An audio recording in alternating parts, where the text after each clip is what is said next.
All right, so I think we are recording. Hello, everybody. My name is Jason, or as you are going to learn very soon, people in Greece call me Iason or Iasonas. So it's basically Iasonas και οι Αργοναύτες, Argonauts, the guys from the city of Volos. So today I have a distinct honor. It's a very, very special interview for me. And because the gentleman that I'm bringing here, who is going to introduce himself shortly, is one of probably the most important influences that I had over my life, and especially over the past 3 years. So having said that, welcome, Crrow. Hey, thanks so much, Yasun. And as I am half Greek, I will say it in the Greek way. That's lovely. That's lovely. And I didn't know that you are Greek, so that's even better. And so, and I heard you before we go on with my health questions and farming questions. So I heard from you many times over talking about the Latin language, sometimes with some guests, and with about the Greek language. And I have to ask, what do you know about the Greek language? I know that I wish I spoke it and read it fluently, because if I could do that, it would open up some powerful doors. My Latin is not even worth speaking about, and my recognition even of Greek doesn't go far beyond the lettering system that they use for the sky clock. Usually you'll see Greek letters attached to stars, or in certain times you'll see that. In my point of view, those of you out there that speak 1 or 2 or 3 languages, you have a very powerful tool at your disposal, particularly if those are old world languages. And I'm guessing Yasin speaks and reads Greek fluently, which means you can read some very old texts. From my point of view, the old stuff is the good stuff. Well, more or less, we have similar opinions, but I have to correct your assumption, sadly, and be a little bit ashamed of myself, and say that my my ancient Greek is 0. So both of us know no ancient Greek. So that's disgusting from my part. It shouldn't be the case. And also, one thing that you should know, Crrow, is that more or less the Greek languages, if you have to differentiate it or at least divide it into, there are 3 categories, three eras of the Greek language. So it's the ancient Greek language. So generically speaking, it's the ancient one. So what the ancient Greeks spoke. Then it's the language that the guys during the 1800s and early 1900s spoke, which was a very beautiful language, much more simpler than the ancient one. Lost a little bit of meaning, but it was a beautiful, beautiful version of the Greek language. And now we speak the 3rd version, which is, of course, a very, let's say, very poor representation of the original Greek. And honestly, I don't know. I can just speak the 3rd version, and even that one, I don't know it all, because the good thing and the bad thing about the Greek language is that it's vast. So you can use many words and phrases, which is great because you can explain many things, but you have to really dive into it if you want to learn it. And that's why English for many of us Greeks is kind of easy to learn. Same for German. So I know German, by the way. That's why I'm saying this, and English. So yeah. Well, I would point out that you have more keys than I do, if you wanted to delve back in and start to work up a better knowing about the 3 versions of your language. But English is quite similar, and I can prove it. Anyone out there that's an English speaker, you're probably English speaker if you're listening to this, go out and get James Fenimore Cooper's book called The Last of the Mohicans and try to read it. And you will quickly find out that English language has fallen. And as a matter of fact, I might even go as far as Jason did and say that there are at least 3 versions. If you go back to Fenimore Cooper, you will be faced in almost every paragraph with saying, wait a minute, what did that just mean? If you go much further back in the English language, even the way we refer to each other, thee and thou, has changed because of the personhood or the personification that's taken over the world. It was much more spiritual back in a time. So I think there's similarities even in English with what you just laid down. Wow, thanks for the correction. Basically, you're right because yeah, you're right because I remember myself watching. I don't watch many TV series to be honest, and I never watched TV for the past like what 2 decades probably.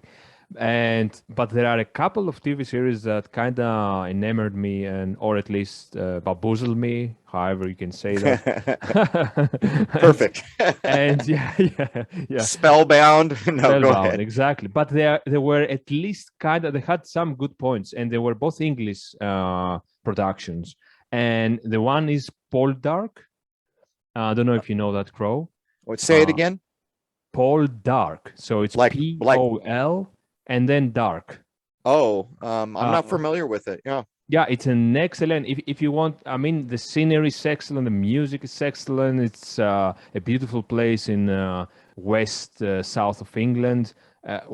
Beautiful, and it represents supposedly the mid to late 1700s. But the costumes, the whole. I mean, I don't know if there are any spells in that.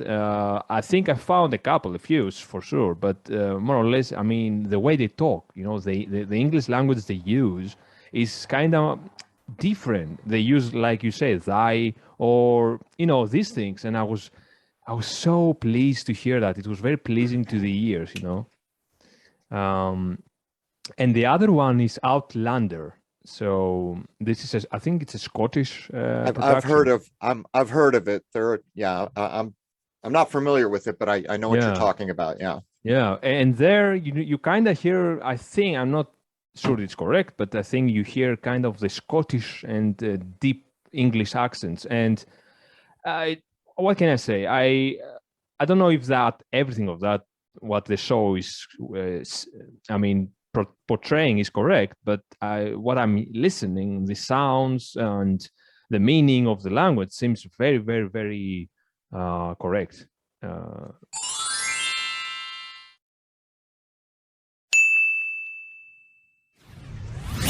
I would point out so many people dive down rabbit holes trying to find, is there something hidden in this program? Did they, it's all of it. At this point, entertainment at any level that reaches any number of minds is all part of the same concern.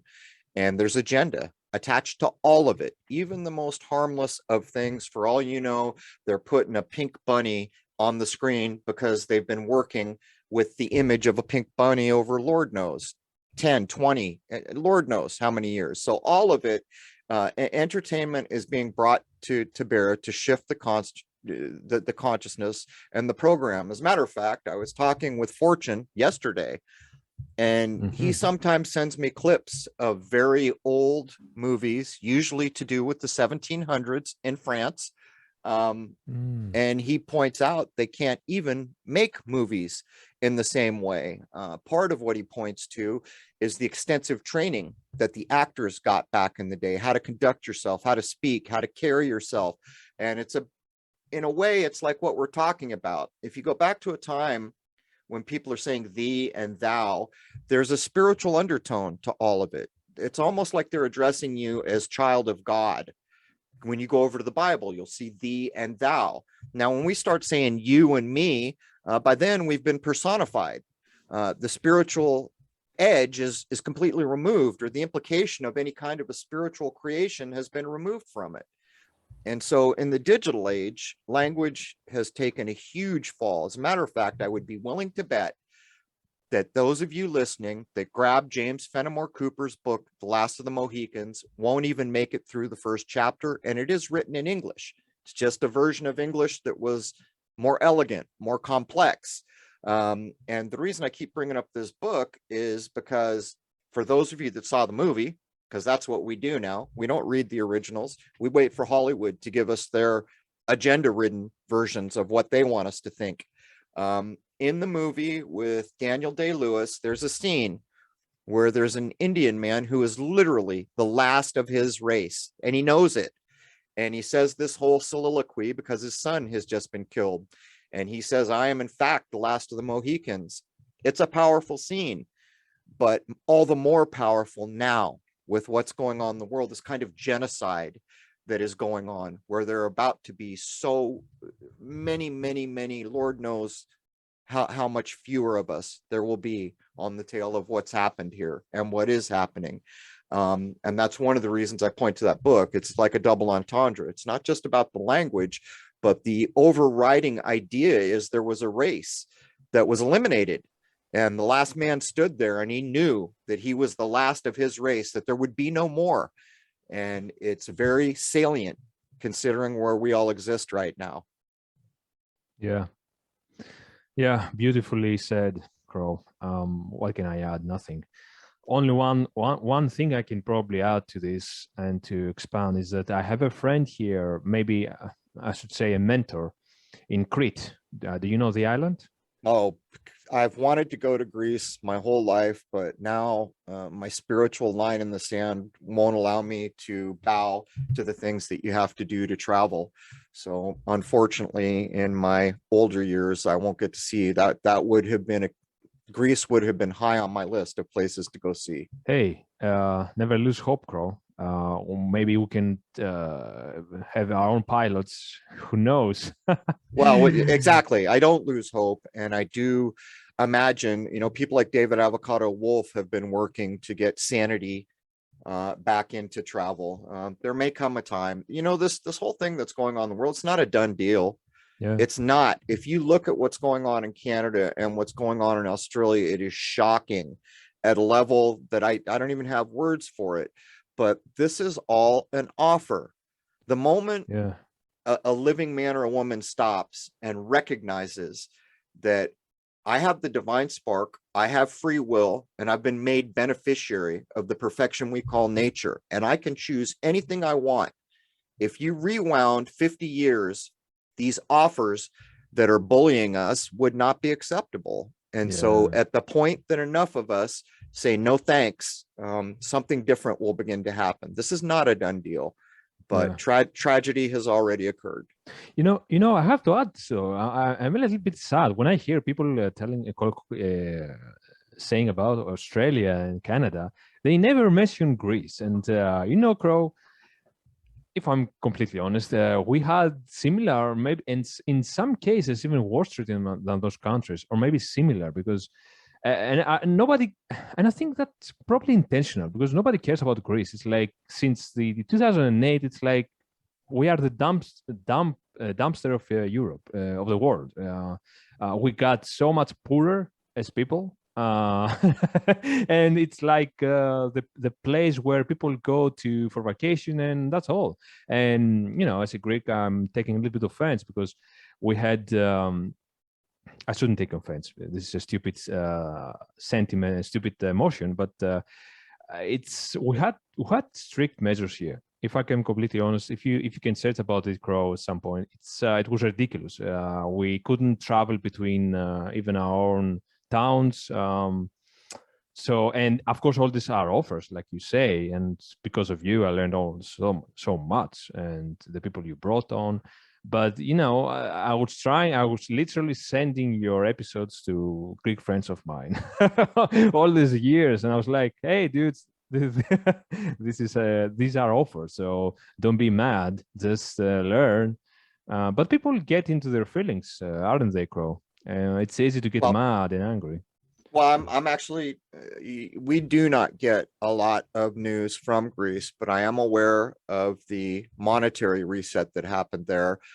And the reason I'm aware of it is because very few people know that similar laws were already put in place here to maybe at some point do a similar thing. And I think one of the things we heard there is the bail-in, the idea that if you had, I don't know, I'm just going to use random numbers. If you had over $100,000 in the bank, they took your money without your permission because of rules and policies and all the stuff that they do in banking, and they put it back into the bank saying it's a bail-in because this establishment is failing. That's one of the things that I was aware of there, because I went to the bank that I use and I said, hey man, look what happened in Greece. Tell me, assure me, bank manager, that this won't happen here. And he said, that will never happen here. And I said, well, I'm hearing that the laws have already changed to allow a thing like this to happen here. And he says, I assure you that's not the case. I said, look, bud, tell you what, here's my phone number. You look into it and you call me back and give me your assurance that this isn't. He never called me. He never called me. And so that's really the only part of what's gone on in Greece. But we have seen here and there, as the big shift was happening there, I don't know, 10, however many years ago, 10 years ago or something like that, we could see what was going on. And part of how this seems to work is, well, if you were ever under the crown, I think it's pretty clear you're getting it in spades. Australia and Canada demonstrate that. But if your population is not that large, that's also been a problem for people who value their rights. But I mean, I don't know what we can say about it other than, you know, you do have the right to choose no matter where you exist. But you will be bullied. This is a smash and grab. I always use the example of car insurance, right? Who's not going to get their car insurance because they know what's going to happen if they don't? The cops are going to pull over, hassle them, you know, all this stuff will happen. But when you get your car insurance, at the very top in the United States, it says, here's the offer. Some offer, right? If I don't accept the offer, it's like a deal with the devil, but nonetheless, it is an offer. So I'm pointing it out, and maybe car insurance isn't quite lofty enough of an example to compare with the rights that are on the table. And as far as I know, once rights have been taken, I'm not aware of examples where they've ever been given back. And by the way, a right's not a thing that is taken or given. It's a thing that you defend or you don't. Yeah. So let's not change. We're not changing page because we're not letters in a book, but let's let's move a little bit on. This channel, you know, Crrow, is about health and how to be healthy in your own home. So since I was a young man, I was unruly in the sense that I never liked the doctors. Since I was very young, I had a very weird feeling about all these white laces and the white robes. And I had, of course, I was circumcised when I was like 4 or 3. I don't remember. Oh, wow. Yeah, and it was so traumatic as an experience that left me probably a mental scar that I probably unknowingly and probably unconsciously I still carry with me, because I still remember it's something weird, circumcision. I don't know how why I'm telling you this, but I remember exactly how I went to the hospital, how I was put down because I was 3 years old or something. I was pretty, old for the circumcised thing. And I remember exactly what I ate afterwards and how I puked it. I remember exactly, the colors. I remember everything, like the nurses. Wow. So imagine, I mean, I don't remember much from my childhood, but I remember a few things, and that is one of them. So let's. No, it's a big deal. This is a big deal. What the hell? Just ask simply, why does this need to be done? And no one can answer. It used to be for cleanliness, but that's been shown to be nonsense. God doesn't make, things that can't function in the world, that need, modification so they don't get too dirty. It's like anything else. You take a bath. Yeah, exactly that. And that's why that was the argument with me and my parents. The doctor offered, said to us that probably if I didn't do the surgery, that will happen. I will probably explode on my own, on my own urine, and I will become radioactive and probably die of syphilis, no doubt. All that stuff, all the good stuff. These doctors, sometimes. Of course, there are good doctors. I mean, there are, for example, surgeons. My grandfather, let's say, he had a heart. He didn't suffer a heart attack, but he had an arterial stenosis when he was like in his, I don't remember, early 60s, I think it was. And, he had the surgery and he followed the instructions, some of them. And he lived up to, he's now still living he's with us, 95 and dancing. So I'm not bashing the whole, everybody, but I don't know, the medical, that's why the channel here, what I'm trying to do is to inform people on how to do things on your home, literally in your home. Essential oils, exercise at home, literally, no gym required. And I was always that case. I always felt disdain, Crow, about being dependent in a bad way, being dependent on corporations, but in the bad way, not in the communal way, because you can be dependent on your friends, parents, wife, girlfriends, boyfriends, friends around, neighbors. Yeah, you can depend on that, and probably it's a good plan if you have relationship with them. But being dependent on something strange and so foreign as a corporation, I always felt some disdain because these people were strangers. And Crow, that's my problem, and I want your opinion about that. What do you feel about the modern society, so large that it is, where we don't know our doctors usually, and we don't know our nurses when we go to the hospital? So these are strangers looking up for us, supposedly. We don't know anybody, and I don't think that was the case when we were like in a small village. I guess we could probably know everybody there. Well, What's your opinion? this is part of the idea of corporation is an affront to the creation. What it basically does is creates this thing without life and then gives it the rights of a so-called person. Even the word, if you break it down, corpse oration, the speaking dead. The problem is manyfold, but what you're pointing out is exactly right.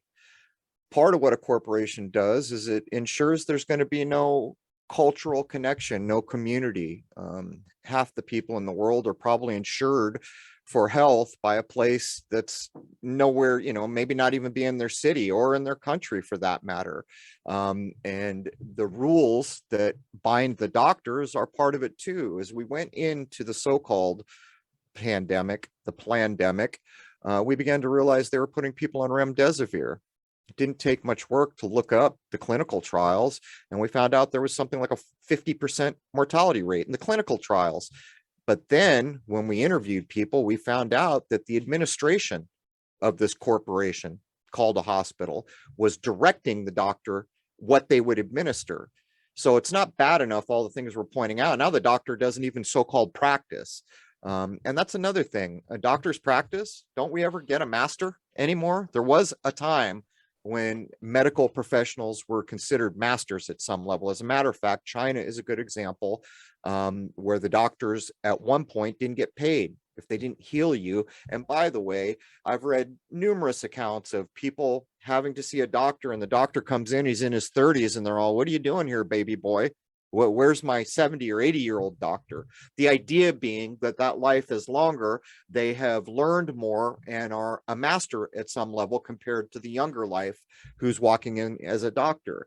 And these are all the problems. One of the things that's going to happen if the world pushes to the one world idea is the cultures that we recognize in the world, that will slowly go away.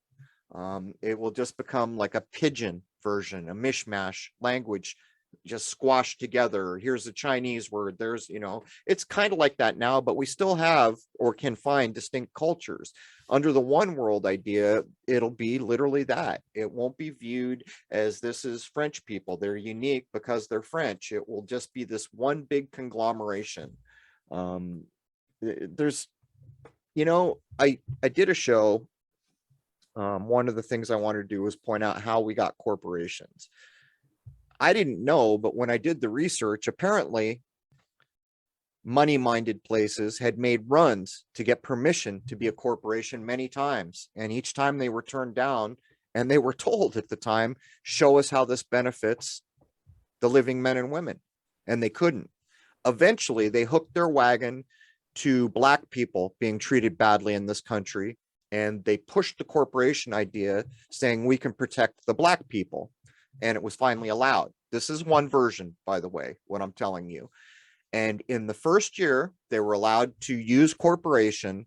More corporations, as we would recognize them today, exist than Black people were protected, which is what brought it on. And this flows into the money idea and so many other things, because a charter used to be given and there were all these banks all over the place. People didn't even know if their money was real. Is the Bank of Syracuse a real thing? And that it became a problem. But it all led up to what we have now. The money concerns of the world are being held by a corporation, and probably that might not even be true, because who knows for sure what it is. The point is, it's like a private corporation held by families. And this leads in so many directions, but I didn't want to get far from the point, because you started to talk about health, which is timely. You and I are recording this today on May 16th, 2022. In 2 days, on the 18th, I'll be publishing a Clive to Carl episode. Love to have Clive on. For people listening, you should know, I don't even know whether it was a year or two ago, I had trigger finger. In other words, my finger would lock up, and I was on the air recording with Clive, and he said, "Hey man, I sent you some magnesium. Take that magnesium and take some vitamin C." Within a half an hour during the recording, my trigger finger was already feeling better. And I was told by the VA, where I have to go if I got to go to a hospital, which I try not to do as hard as I can, that I needed surgery to fix that finger. They need to cut me open and do things to fix my hand. Clive DeCarl gave me magnesium, and I keep a heavy supply. And he informed me at the time, most of us are low on magnesium. So Clive became a regular on our show. We have him back frequently, but here's the underlying idea of why Clive is so important to me. Well, first of all, people should know he was damaged by antibiotics almost to death, and he brought himself back. So this is firsthand experience that Clive is sharing. But here's the idea. It was years and years ago, I was reading some old secret society alchemical text that I had. And I read a thing so obvious that at first I'm embarrassed, because I'm thinking, how is it that everyone isn't born knowing this? Which they are.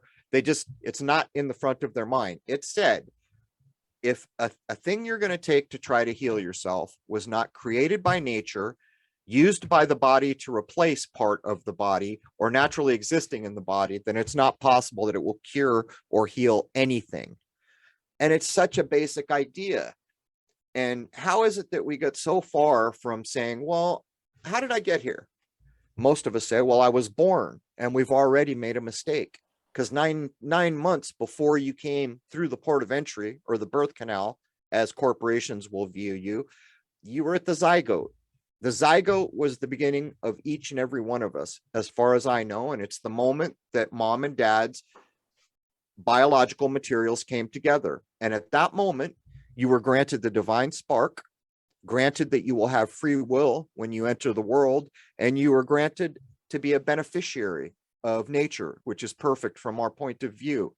So if we always kept that in mind, we would realize my body was made by nature. So it's like a temple. If I have a temple that's made out of stone and I have to replace, fix it, what am I going to do? Well, I'm going to go to nature and get the stone that the temple was made with and fix the temple. It's no different. If your body is made in nature, how is it that we opt to take synthetic chemicals, which can't possibly fix a natural thing? And these are the basic ideas of why I love to have Clive on. And I imagine there are endless people that he has helped, even with just basic things like vitamin C and all these other things we need in our body that we just don't get it from our food anymore. Actually, you're in a special place. Some of the longest lived people that I'm aware of are in Greece, and mostly what they're doing, as far as I can tell, is going out into nature and picking greens, what we might even consider weeds, and they're eating those regularly, and it is extremely healthy. Yes. True. And we have Greece. What people probably don't know about Greece, besides our beautiful, summertime things and retreats, we also are one of the few countries with probably one of the best biodiversity in plants and even animals, but mostly plants and especially herbs, because the Greek landscape is very. Uh, we have almost everything. So we have sun, we have the beaches, the sea, we have a few lakes, we have rivers, and we have a lot of mountains. So you can find a lot of things in Greece in a very short amount of time. So you can travel for 30 minutes and you can be from a thing like Hawaii or whatever, or a thing like Jamaica, and then go to something that resembles more like, Mount Olympus, which is kind of like being in the Alps. So yeah, we have the traditions here in our place are still living. And if you want to know, Crow, my grandmothers and grandfathers, most of them died in the 90s and 100 and something. So now these people didn't have any doctors. I can assure you of that. They were up in the mountains. Now we know why they lived so long. They had good Yes. food and there was no allopathic doctors Yeah, pushing literally. chemicals Yeah. made from the petroleum industry, by the way. Yeah, yeah, yeah, yeah, yeah. So the whole doctor thing, I'm suspicious. I know that there were always therapists around the world for ailments, but it's different to be a therapist based on nature, and I think it's a much different thing to be an insurance, pharmaceutical agent, whatever, in a white thing that's very cold and weird, and it's controlled by some dudes with suits that are taking orders from above. I think they are different. I think it's different. People misunderstand these things because probably the old timers, they used to have a lot of appreciation for the therapists of the villages. Probably there were some. I'm not sure about that for my grandmothers, but these ladies lived up. For example, one of the grandmother of my mother, she lived like 105, and when she was like in her late 90s, she was like a modern 50-year-old woman. So she was doing work, carrying weight, very smart. She never lost her mind, and she was. I mean, she was like, and and I think my mother told me specifically that the doctors took her to a hospital to examine her because it was very peculiar for them. It was like, how can you be that bright in your 98th birthday or whatever, in your late 90s? And they were trying to do tests and to understand what she was eating and all the stuff. And I mean, the woman was up in the mountains, poor area, very cold area. It's not like the Greece you imagine, with the sun. It was like up in the Epirus Mountains. Epirus is like in the northwest of Greece, uh, south of Albania. So very poor area.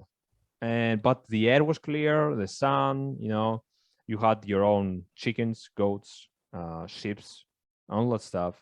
My mom always was telling me, sharing with me how she was used to make her own butter. So her mom, my grandmother, was instructing the children to work on making the butter, and she was telling me the traditional way of making butter, sheep butter in Greece. And she is now telling me many times over that how delicious it was, fresh out of the of the thing of the barrel, how much different it was. And when she tells her mother, my grandmother, how expensive the butter is here, it's like 3.8 euros.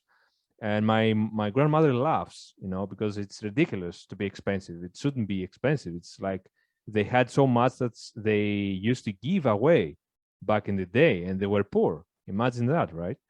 um Crazy things, Crow. So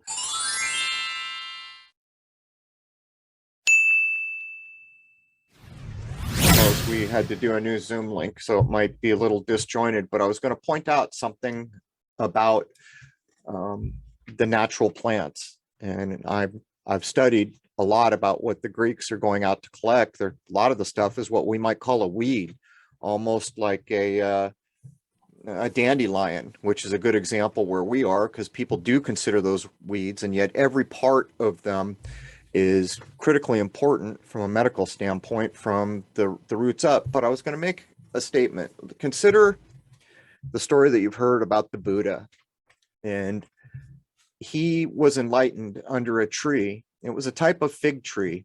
And as a matter of fact, the Latin that named the tree, and back when things were named that long ago, when a Latin name was applied, it's more than just descriptive. There is almost a resonance with the words and the object it is describing. The particular fig tree is called Ficus religiosa, which tells you something critically important right out of the gate. But consider this.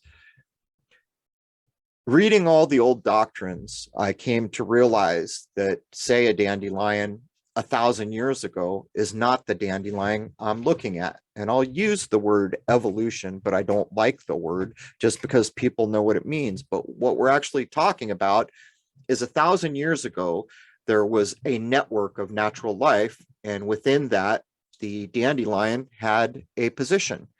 But as everything evolved, so did it. And the reason I brought up the Bodhi tree, Ficus religiosa, is for the following. There are many fig trees, and if you look at them, it is amazing. And I first, when I was in San Diego, said, well, I want a Ficus religiosa because I can grow it here. And the guy told me, well, you can't grow them from seed.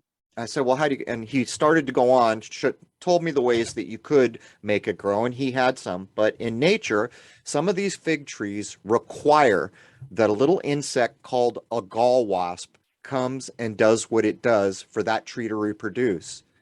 Now you begin to see what I'm talking about when you go back thousands of years in the web of life. How can that be? What came first, the wasp or the tree? The tree can't exist without the wasp, and the wasp is living on the fruit of the fig tree, and you begin to realize the just amazing perfection of nature. And when you leave behind the science description of why this all is, and you use your spiritual mind to consider that this is a creation and that we can't do any better, particularly with the idea of medicine.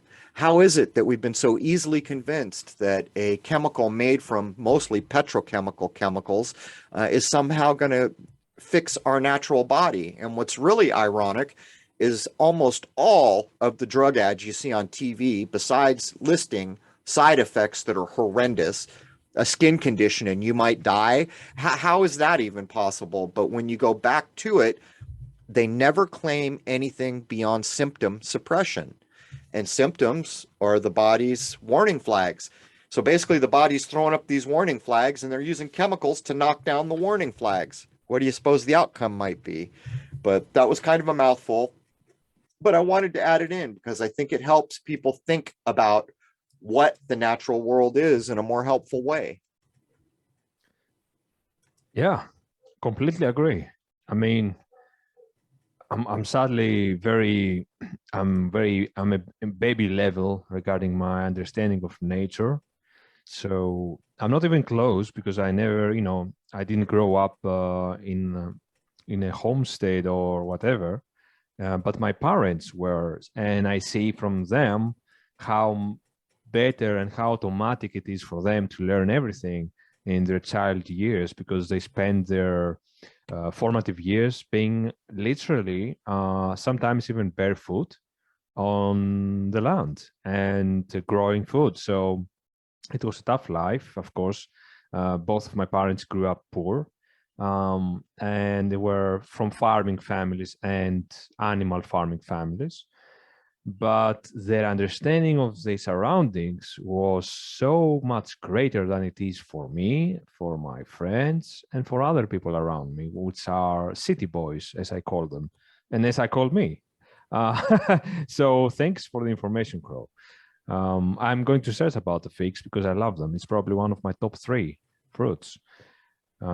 Ancient, amazing. Yeah. You know, it's great. Pick up a book that's written by modern horticulturists and read about it, but then realize there's all kinds of stuff you can know about something you're interested, like a fig tree or a ficus Yeah. tree, that has nothing to do with the science idea, the hyper materialism ideas. And that's kind of what we've lost in the modern era, because if we still said thee and thou to each other, there's an underlying spiritual overtone that recognizes I'm a living man with blood coursing through my veins, given to me by the Creator, and so are you.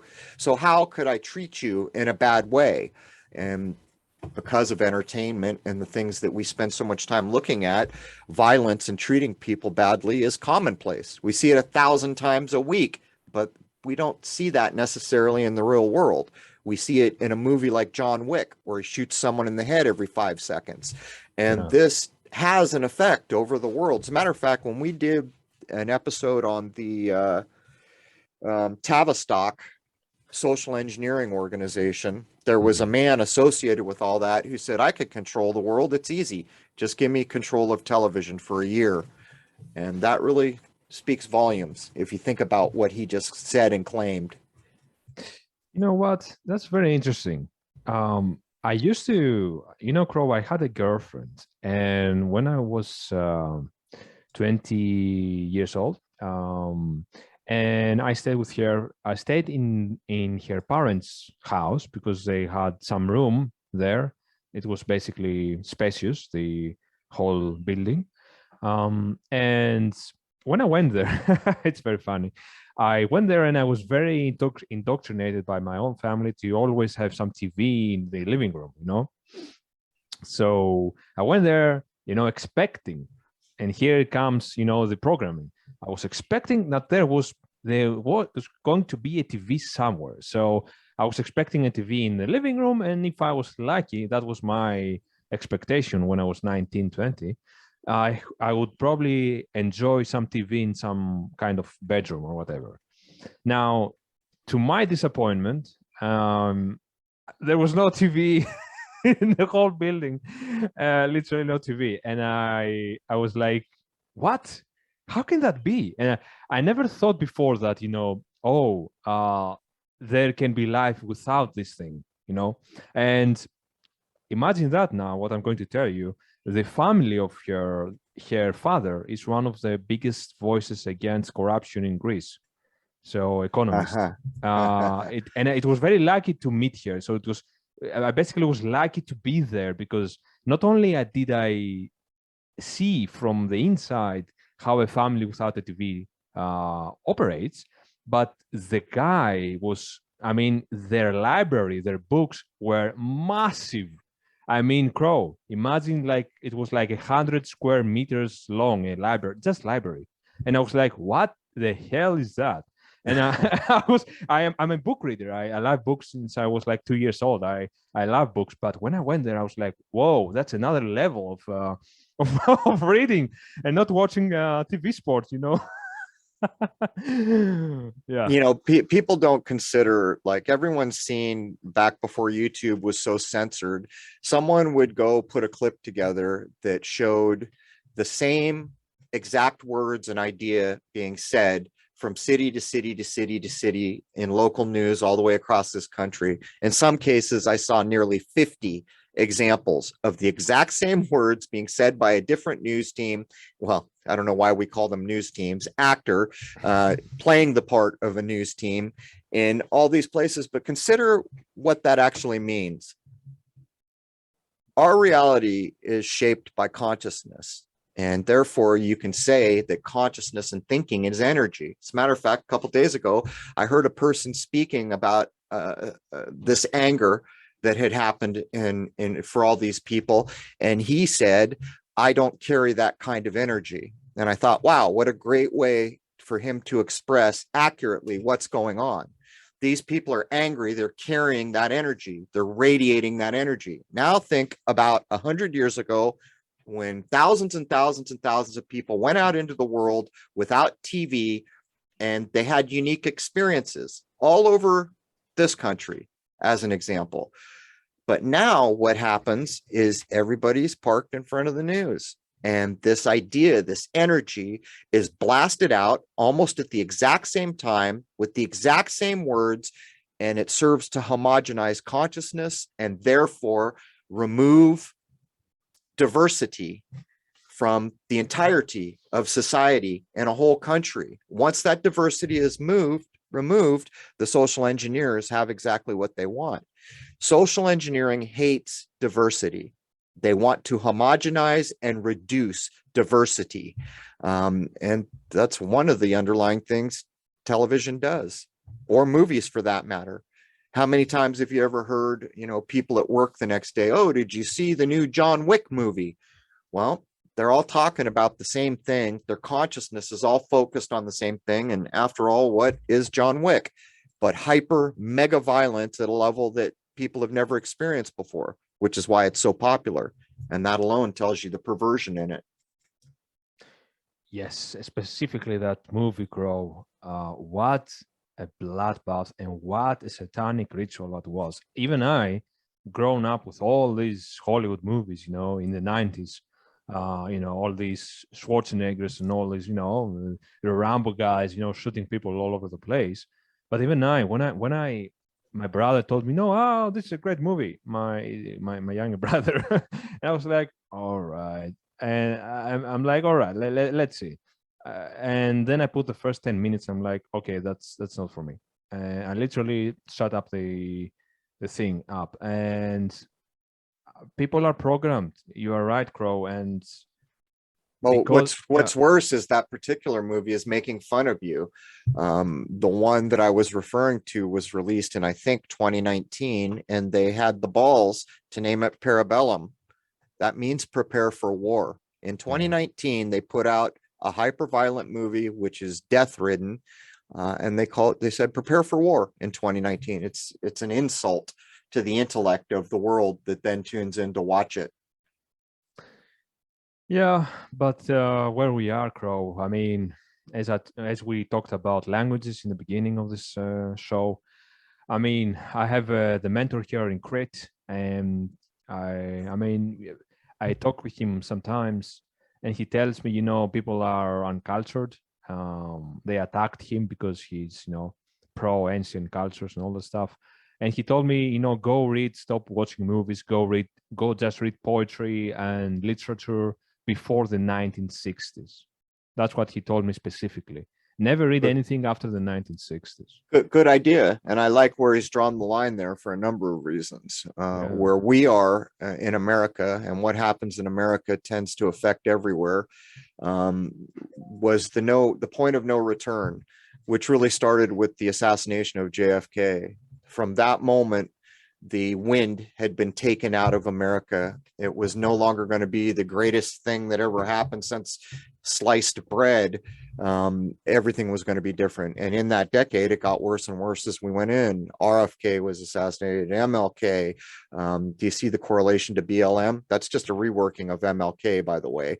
But the point is, then we did Moon, Manson, Woodstock. It was a complete departure from respect for one another and pride in anything. It changed everything. So I see why he draws the line there. Yeah. And because of you, I can relate. I correlate them. I know that you have many episodes, and I would love to meet that guy to you. I would love to bring you in contact because he knows to speak ancient and the more beautiful Greek. So, and he was living in America for many years. I think he was in the Navy also. I'm not sure about the latter one, but I mean, he can speak English very well, and he can speak also Greek very well.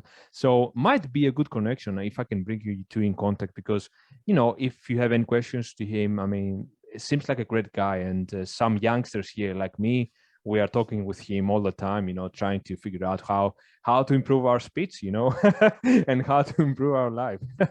It's a big deal. Once you decimate speech, like look at the places where the Catholic Church went when they were taking over. One of the first things they do is they force the young into their schools and they outlaw the language they were speaking. That is a crime at a level that I don't think we have an idea for. That is literally the murder of knowing, of Lord knows how many thousands of years of learning from the natural environment. And these are the things that happen. And the internet age makes it all the more. You know, once we've been on the internet for 100 years, can you imagine trying to still say words have meaning and have it mean anything? By then, LOL or, you know, OMG, it's like this new, it's not even pigeon language. It's just lazy, meaningless platitudes. What does oh my God mean? Are you really referring to the divinity, or is it just a useless platitude? Or, you know, in a real day, how many times do you LOL in real life? It's all nonsense.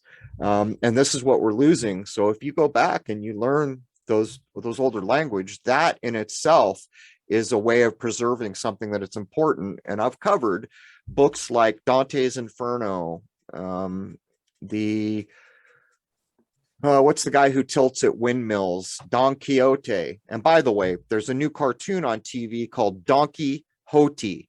So now one of these most important pieces of literature used to preserve the complexity of language is now going to be known by the next generation as a cartoon called Don Quixote. That's what Don Quixote will mean to them. And then there's a British one where they were written to preserve the complexity of language.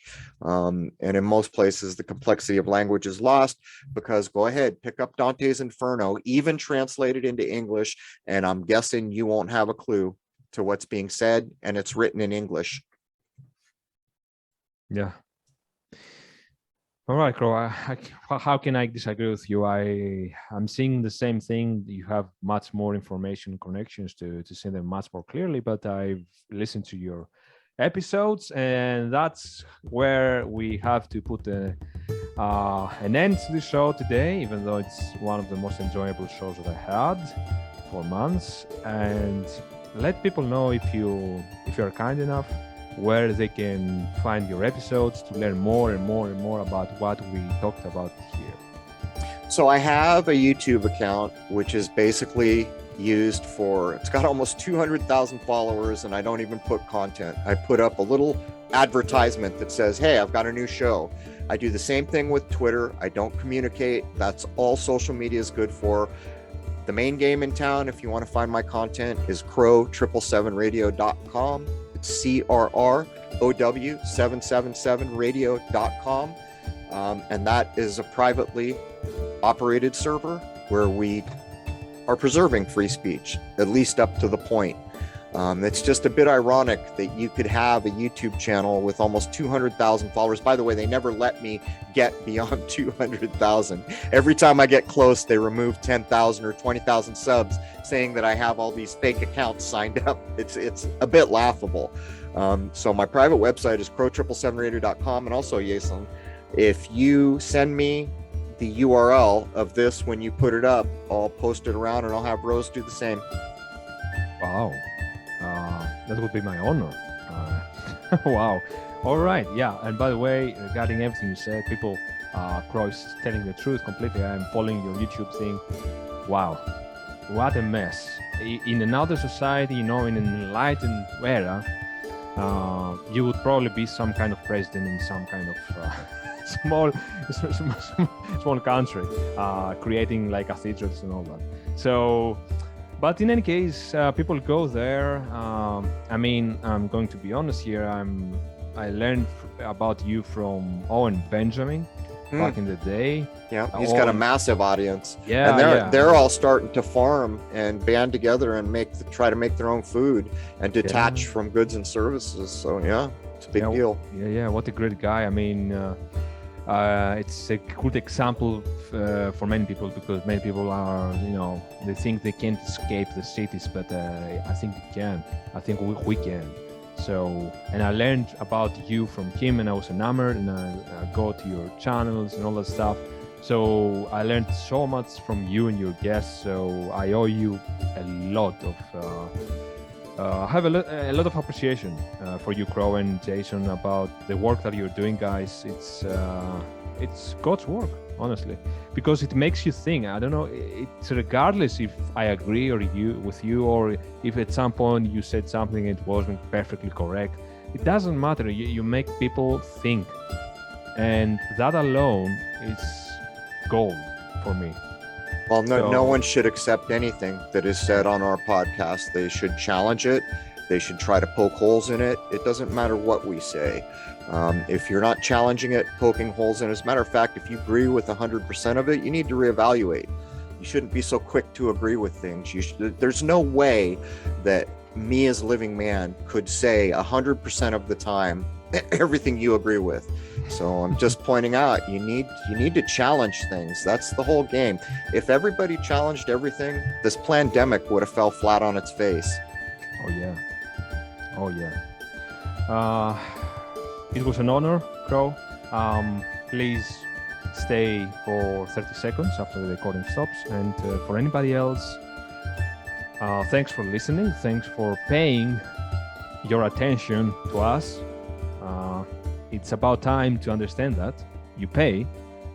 So I'm really thankful, and I think Crow probably is too, that you paid your attention to us. And I hope that you learned something. And go to Crow Radio. I will put everything down below in the description. Go subscribe now before it's too late, because things are getting weird. So go there, people, and see you soon.